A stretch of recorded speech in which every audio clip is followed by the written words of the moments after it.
Hi, it's me again. Firstly, I'm going to apologise. Yes, apologise.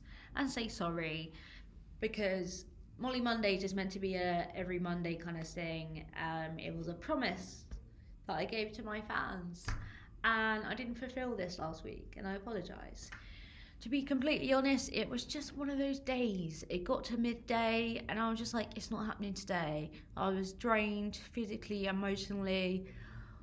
It's just been a bit crazy at the minute, and actually it's been crazy ever since. But here I am, I'm doing it, so progress has been made. So, as some of you might know, I work part time for a web agency which is up in Macclesfield, and we were in and out of launch meetings all day long because we're going through a brand change.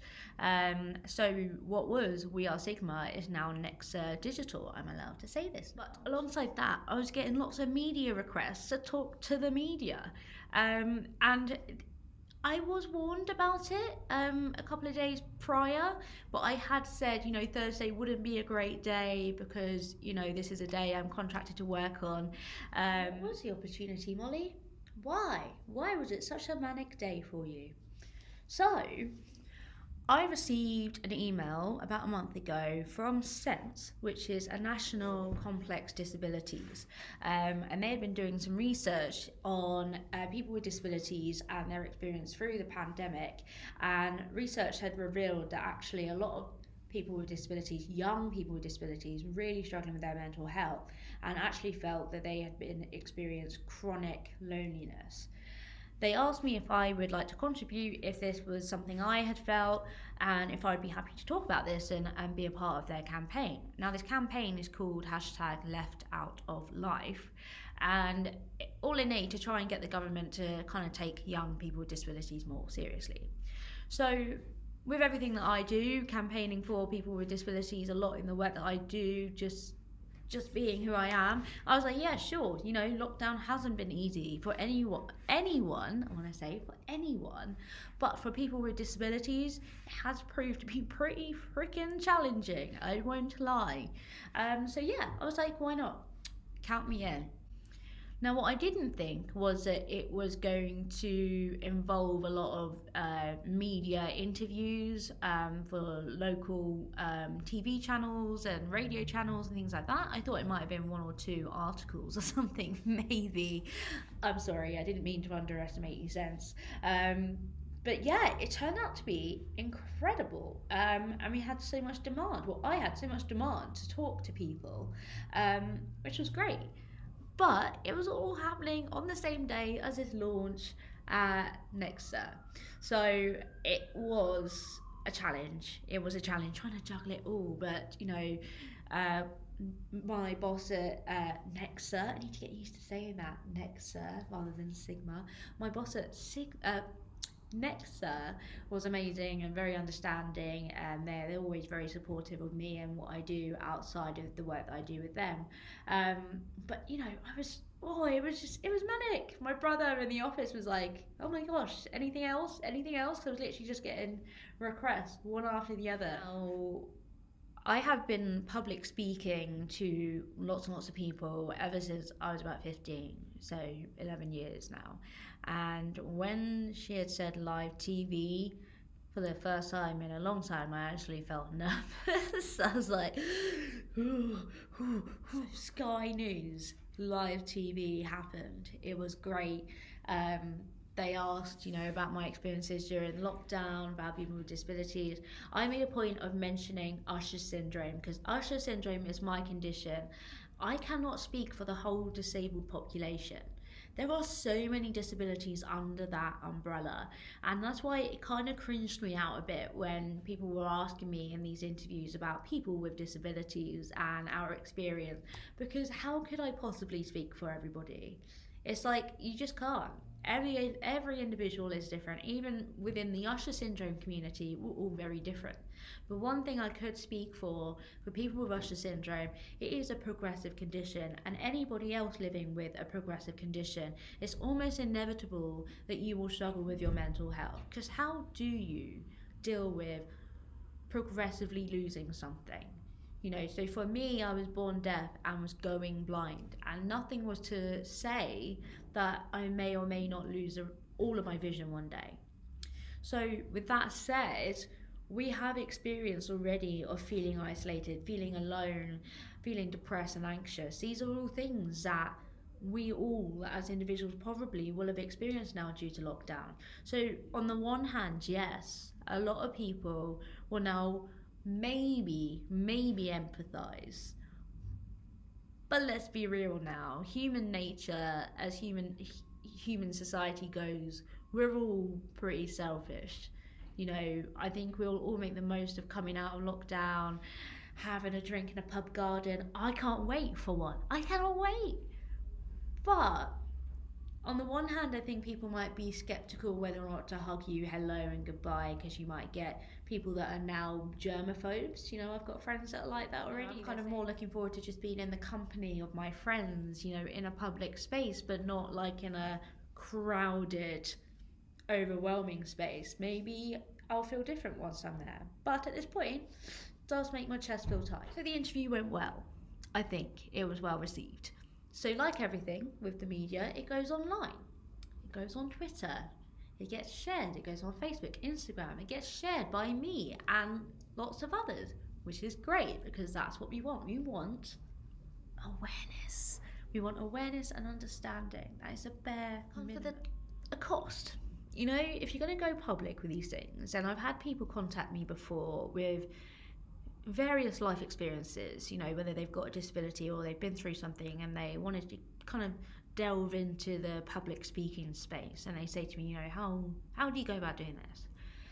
And I would have my response around that. I personally fell into it because of my story, but the one thing that comes with going public, particularly on TV, is that not everybody's going to be your fan.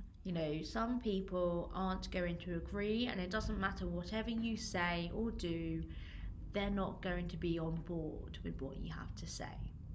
That's something you have to come to terms with pretty fast, unfortunately. I suffered pretty badly after boarding school, with Facebook being the centre of it. So I was aware of the damage that can be caused, but it is more good over bad. That's what I want to put out there first before I go into this experience I had. I had great feedback, great support from lots of people that I know and don't know, which is great. But I just wanted to talk about some of the Twitter trolls, and not to give them the advantage of airtime, should we say. But just to shed a light on how these things should be taken lightly. But the one that I'm going to show you, there is one that literally did just make me laugh out loud. And then the other one, there's only 2 screenshots that I took, and I made a conscious decision not to go back and look at any more. I was aware there was going to be more, but I tried to focus on the positive comments. But let's have a little chuckle together, shall we? Yes, the first one that I took offence to, should we say, is this one. Stay inside forever if you're so scared. We can't cancel life to protect a minority. People are put on earth to live, not just exist. Living is a risk. Nobody has a risk-free life. Why, thank you for your input here. Did you watch the Did you watch the interview? Because something tells me you didn't. I feel like you literally just read disabilities, loneliness, lockdown, and you've just gone, who cares about these people? These people don't really matter. We don't really care. We just want to get out of lockdown now, whatever it takes. And actually, why on earth would people with disabilities want to leave the house anyway? Just keep them in a closet, Thank you very much for reminding me that there's still people like you that exist in 2021. No words, mate. No words. Now, this is the one that cracked me up. Now, she said, did I miss something? When did young people start wearing Rose West spectacles?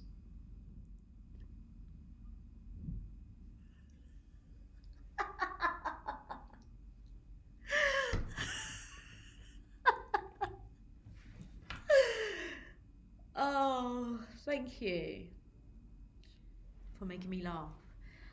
But for those that aren't aware of Rose West's taste in spectacles, here she is. Identical, aren't they? Absolutely. The spitting image. Now, part of me was slightly offended because these cost money and they're trendy AF. Thank you. And I like them. But yeah. Thanks for the bounce. That certainly lightened me up from the last comment anyway. A bit of me wanted to shed light on the census research into young people with disabilities and their struggles through lockdown. If you were interested in the stats, the figures, they're all on my Facebook page, Molly Watt Talks business page. It's all up there. It's so long. It is quite a read. So obviously Twitter and Instagram don't do endless characters. So they're all on Facebook. And also really just to lighten the mood around, because I did put a couple of posts up on my personal profiles around being trolled, and I think people maybe thought that I was upset. And I mean, I won't lie, obviously I did react. I thought about responding to them directly, but they're not worth it. And to be quite frank, there was way more positive feedback than there was negative. I'm sure there's been more since I've looked. I'm not planning on looking, but those of you that reached out to me, I really appreciate it. Really appreciate your support. I'm really pleased with how well the campaign launch went, and of course the launch for Nexer as well. It's such a mad day, but now I think it's time for me to just chill. But I won't chill because there's a lot on the agenda, which is good. But there you have it, everyone. That's this week's Molly Mondays. Hope you found it interesting. Thanks. Bye.